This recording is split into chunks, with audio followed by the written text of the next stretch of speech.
Oi, pessoal, tudo bem? Espero que vocês estejam bem. Não vejo a hora de estar na sala de aula com vocês. E bom, vamos para mais um artigo. Já vou aqui compartilhar minha tela, como a última vez. Pronto. Então, o nosso artigo de hoje é do André Luiz Paulino, A Compreensão Histórica do Fracasso Escolar, tá? Então, a gente vai nesse esquema de compreender o artigo, a estrutura, refletir, para chegar na aula e ter um super aproveitamento, tá bom? Já nesse título, a compreensão histórica do fracasso escolar no Brasil. O que vocês imaginam que o autor vai tratar? Será que ele vai dissertar sobre o fracasso escolar, depois linkar com o Brasil, depois com a história? O que será que ele vai fazer? E o ator, quem é o autor? O André Luiz Paulino. O André Luiz Paulino, ele é professor de História da Educação na Unicamp, tá? Ele possui doutorado pela Faculdade de Educação da USP. Ele é pesquisador no Instituto de Estudos Brasileiros. E um monte mais no currículo, um currículo imenso. Eu acho muito legal trazer quem é o autor, né, do que a gente vai ler. Então, eu coloquei já ele aqui, eu acho importante. Então, vamos para o artigo. O artigo, ele é dividido, organizado em 3 partes, tá bom? A primeira parte, a compreensão do fracasso escolar. A segunda, a problemática história de um problema. E a terceira, o fracasso e a despetização do saber escolar, tá? O objetivo do artigo, distinguir os usos, abordar algo das diferenças de análise que a noção de fracasso escolar suscitou nas pesquisas acerca dos processos de escolarização nas últimas décadas do século passado. Gente, últimas décadas do século passado, 1970, 1980, tá bom?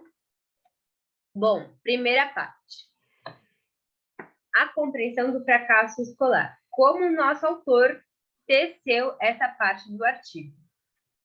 Essa parte do artigo, ele explora sobre o tema do fracasso escolar no Brasil. Então, ele pega algumas pesquisas e começa. Algumas pesquisas, tipo, de quem? Ele pegou da Maria Helena Souza Pato, que é uma doutora em Psicologia Escolar e Desenvolvimento Humano. E também pegou da Angelucci, tá? Mas eu coloquei a Maria Helena porque é o que ele mais fala, tá bom? Então, essa senhora, ela expõe a sua compreensão do fracasso escolar nos aspectos institucionais, na ruptura temática e na ruptura teórico-política. Quando ela fala de ruptura temática, no nosso artigo, ela fala bem assim, a participação da própria escola, a escola aqui, nos resultados por ela obtidos, os resultados aqui. Depois de muitos anos nos quais predominou a psicologização do fracasso escolar e a procura de suas causas, sobretudo fora do sistema escolar, aqui, fora da escola, tá bom? A gente vai compreender isso já já. A ruptura teórico-política, segundo ponto, em que ela fala que essa produção supera a concepção liberal do papel da escola.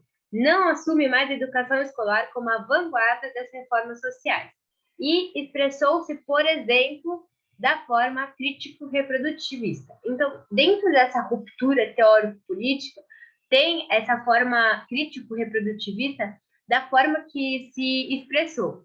Essa forma, né? Crítico-reprodutivista.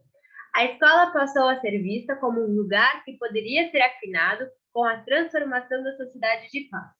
Então, será que a escola é uma instituição que vai disseminar, vai compartilhar, vai estruturar uma base? O que será? Tá? Logo, no final de 1980, a gente tem uma nova rotação do olhar, tá? Dessa vez em direção ao cotidiano, em direção nas formas como as variáveis externas do sistema escolar se articularam, tá? Então, a gente tem a fala dos participantes da vida escolar. Isso também é outra forma desse segundo ponto. da Maria, tá bom? Então, nessa mesma linha dessa pesquisa, né, dessa senhora, ela pontua 2 tipos de deslocamentos na compreensão de fracasso escolar, tá bom? Então, vamos lá. 2 tipos. Mas antes, eu convido vocês a pensarem sobre fracasso escolar, porque quando a gente pensa sobre fracasso, vem muita coisa, não vem? Vem, assim, fracasso escolar na psicologia, na sociologia, na educação, é muita coisa, né? Então, mas bem resumido,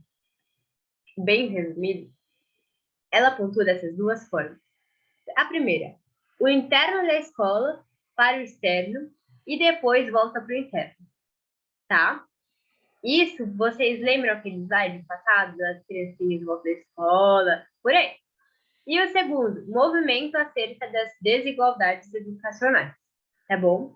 Gente, eu tenho certeza que todo esse desdobramento vai ser tratado nessa aula. Então, não faltem 11 do 11, 2 horas da tarde. Vai ter todo o desdobramento da nossa queridíssima professora sobre isso. Isso é um resumo do resumo, está presente no artigo. O nosso segundo ponto, a problemática história de um problema. O autor, nesse segundo ponto, né, para a gente entender essa história, ele volta nos 2 pontos da Maria, o interno da escola para o externo e depois para o interno, e o movimento acerca das desigualdades educacionais. E o que acontece? Ele pega esses 2 pontos e disserta. Então, ele fala que o primeiro confronta a supremacia da psicologia, uma sociologia da escola. E o segundo predominou o paradigma da reprodução e a teoria de Bourdieu. Bourdieu, que sempre está junto com o Passeron, que a professora sempre comenta, de estrutura, de reprodução, de educação, tá? Então, assim, ele coloca esses 2 pontos e a gente chega numa parte que o autor, então, afirma: a percepção que se tem da pesquisa acerca do fracasso escolar é a de que ela rompe política, teórica e metodologicamente com o liberalismo de tipo escola novista. Tá? Eu paro por aqui de novo, por quê? Porque eu aconselho vocês a pesquisarem sobre escola novista. Escola nova, escola nova, o que é? Tá? Que é legal saber para essa aula, tá bom? Eu acho importante. Agora, nosso terceiro, o fracasso e a despetização do saber escolar. Gente, despetização. Faltou o fetiche, né? Então, a perda do fetiche do saber escolar. Essa terceira parte, o nosso autor, ele conta sobre o que aconteceu em São Paulo, tá? A luta por educação nos movimentos populares. Então, quem participa? Clubes de mães, por exemplo, e as novas associações de moradores, muito ativos na reivindicação por ensino público, tá bom? Agora, a professora, com certeza, vai explicar tudinho sobre quem participa, por quê, como, onde, o que foi preciso. O que eu também aconselho vocês é pesquisarem como estava o Brasil, 1970, 1980, para ter, assim, uma reflexão ampla, tá? Uma coisa que eu destaquei para vocês, página 13. O sonho de ter mais com o acesso à educação. A percepção de que é a falta da escola e de seu saber que determina a pobreza choca-se com as pequenas rotinas escolares. O estado de conservação dos prédios, a organização do tempo escolar, as relações de sala de aula. Para mim, na minha opinião, isso foi um ótimo resumo de uma grande parte que o artigo trata, tá? Que envolve tanto o material quanto o externo. Eu gostei bastante, tanto que eu destaquei para vocês. Nessa terceira parte, o nosso autor, ele pensa na noção de fracasso escolar junto com Bourdieu, envolve Bourdieu, e, por fim, o texto termina com uma advertência de Bourdieu sobre o risco de naturalização do passado que as demandas da área de educação correm quando buscam, através de um olhar retrospectivo, explicações para o presente. Então, assim, gente, é isso. Eu espero que tenha ajudado vocês. Qualquer coisa é só chamar, tá bom? E eu vou mandar um documento junto, que é um resumo que vai ajudar bastante, tá? Um beijão e até mais, pessoal.